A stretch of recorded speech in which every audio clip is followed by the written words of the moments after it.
Heading back to school can be both an exciting and nerve-wracking time for kids. Some of their worries are totally normal, but how do you know when they're a sign of something more serious? A mental health expert shows us ways parents can start tough conversations and keep the lines of communication open. The beginning of the school year is a fresh start for kids, but it can also be a source of major stress and anxiety. There's a lot of pressure on kids these days.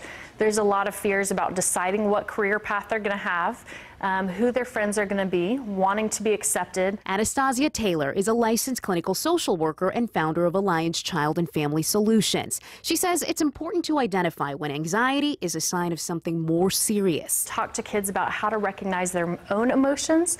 So if they're changing, if they're feeling down, if they notice they're not enjoying things as much as they did previously, those are all signs of possible depression, or if something bigger is going on like bullying. And don't wait for them to come to you. Help them develop the courage to communicate. You have to start talking to them with open-ended questions. What do friends say? What are they doing at school? And guide them without reacting so that teenagers feel safe to come to you. Her favorite time to tackle tough topics, the car. You have a captive audience and there are few distractions. We want to start as early as possible in an age-appropriate manner.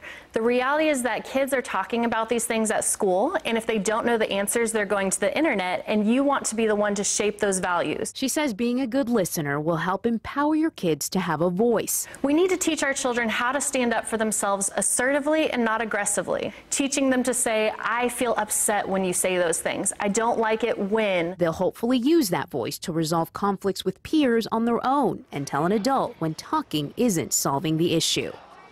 And coming up at 4:30, Taylor's going to join us to answer questions about bullying and how to identify when your child is the bully. Yeah, very important conversation that a lot of parents are probably having right now, just as school starts up.